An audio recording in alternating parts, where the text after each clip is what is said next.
지난해 12월 27일 날 발표를 했는데 네. 모든 과목은 5등급으로 낸다. 처음에 이렇게 했었어요. 모든 과목을 5등급으로 낸다는 것이 지금 현재 고등학생들은 진로 선택 과목을 등급 산출을 안 하잖아요. 근데 원래 진로 선택이나 융합 선택으로 보통 교과에 고시된 것 이외에도 전문 교과에서 가져오는 것 이런 것들도 다 등급을 낸다는 얘기입니다.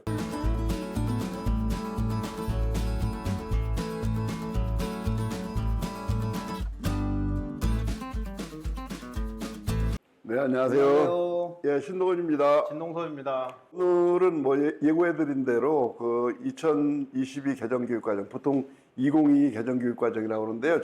재작년에 이제 교육과정이 개정돼 가지고서 고시가 됐어요. 현재 중학교 3학년 학생들이 내년에 이제 그 고등학교를 들어오게 되면은 바로 2022 개정교육과정으로 수업을 듣고 평가를 받게 됩니다. 2022 개정을 했잖아요. 그러면 2023년에는 교과서를 쓰고요. 2024년 올해죠.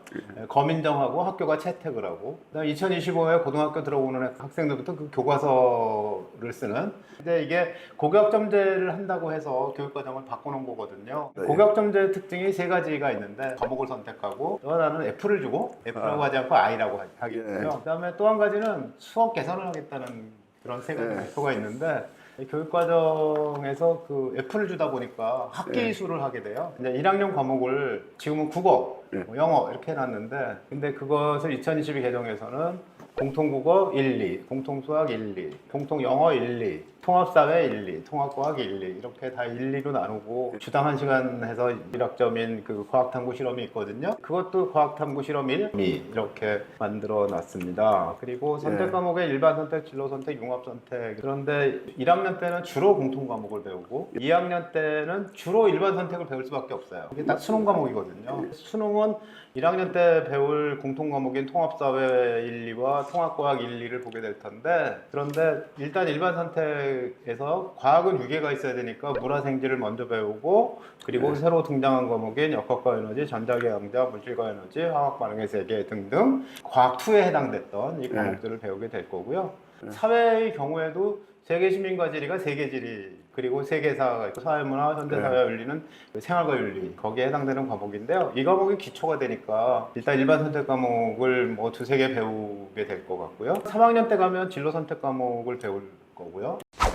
그래서 이제 전체적으로는 3년 동안 174학점을 공부하게 되는데, 이 174학점 중에 국어, 수학, 영어, 한국사가 딱 절반 하도록 하고 있어요. 절반이 87학점입니다. 그 다음에 체육 10학점, 예술 10학점, 생활교양 16학점이 있고요. 통합사회, 통합과학, 과학탐구 실험 합쳐서 18학점이 더 있어요. 근데 이제 새로 바뀌는 교육과정에서는 1학년 때 과학을 배우고 2, 3학년 때 과학 안 배워도 문제는 없어요. 현재 학생들은 한 과목 더 배워야 되거든요. 과학을 많이 선택하면 사회를 하나, 사회를 많이 선택하는 학생은 과학 한 과목을 배우게 되어 있는데, 이제 바뀌는 교육 과정에서는 그 필수 이수 학점을 좀 줄여놔가지고 안 들어도 되는데, 아무리 문과라도 과학에 대해서 좀 느낌은 가지고 있어야 되지 않냐. 한두 과목 공부해 두는 게 좋겠죠. 근데 자연계 학생 같으면은 과학을 중심으로 해서 대부분 뭐 수학은 뭐 거의 다 세네 과목은 필수로 다 들어야 되고, 인문계 학생 같으면은 사회를 중심으로 해가지고서 과학도 몇 과목 선택하고 균형 있게 듣는 것이 참 좀 바람직하지 않겠느냐.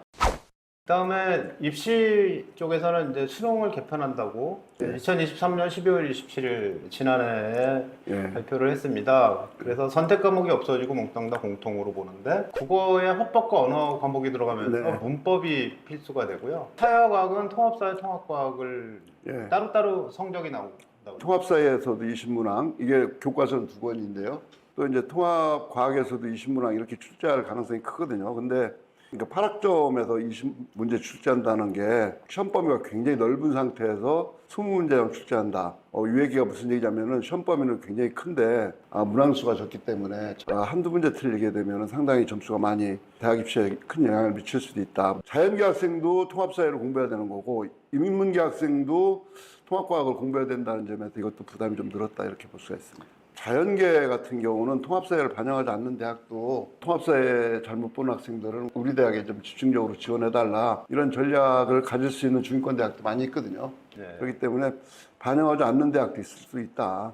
그러니까 너무 늘어났다고 해가지고서 긴장할 필요는 없지만 했던 최상위권 대학에서는 무조건 반영할 테니까 사회 과목도 중학교 때 열심히 공부해 놓으면 좋겠다. 현재 이 학생들이 통합사회, 통합과학을 둘 다 할지 아니면 둘 중에 뭐 잘한 것만 하나 골라서 뭐 제출해서 그걸로 평가를 받을지 뭐 그럴 가능성이 없다고 생각하지 못하는 게 왜냐하면 현재도 사회나 과학 하나씩 보아도 되고 그리고 한 과목 반영하는 대학은 뭐 사회를 내든 과학을 내든 제한이 없잖아요. 그러니까 두 과목 다 봤는데 나는 원래 이 공대 갈 거야. 근데 시험을 보니까 사회 점수가 훨씬 좋네. 그러면 사회를 한 과목 선택해서 볼 수도 있는데 문제는 현재 중3 학생들은 고등학교 2학년 5월 달이 다 돼야지 대학이 어떻게 반영하는지를 알게 되잖아요. 예, 그래서 지금 중학교 2학년들은 뭐 앞에 해를 보고 할 수가 있지만 현재 중3 학생들은 고등학교 1학년, 내년 1학년이 되면 열심히 하세요.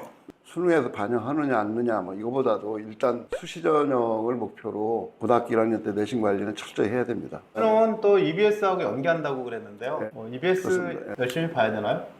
지금도 고3 아이들은 일단 기본적으로 교재는 EBS 책 가지고 공부하더라고요. 그때도 마찬가지로 EBS 중심으로 공부를 해야 되고 특히 이제 지금 중3 학생들이 겨울방학 때쯤 되면은 고등학교 1학년 과목을 EBS에서 미리 가르쳐요. EBS를 미리 공부하면서 EBS하고 친해지는 것도 상당히 중요하다. 그다음에 교과 성적 산출도 같이 지난해 12월 27일 날 발표를 했는데 모든 과목은 5등급으로 낸다. 처음에 이렇게 했었어요. 모든 과목을 5등급으로 낸다는 것이 지금 현재 고등학생들은 진로 선택 과목을 등급 산출을 안 하잖아요. 그런데 이게 상대평가 등급을 다 내기로 했으니까 원래 진로 선택이나 융합 선택으로 보통 교과에 고시된 것 이외에도 전문 교과에서 가져오는 것 이런 것들도 다 등급을 낸다는 얘기입니다. 그 대신 이제 사회과학 융합 선택 과목이 있는데 그 과목만 등급을 안 낸다는 거죠. 등급을 안 냈을 때 이 학생들이 일반 선택, 진로 선택을 안 배울까봐 고등학교에서 사회과학 융합 선택 중심으로 이수하지 않도록 장학제도를 실시하겠다를 해놨고요. 실제로 대학의 학생부 종합전형으로 가려면 당연히 이 과목을 중심으로 공부하면 안 되죠.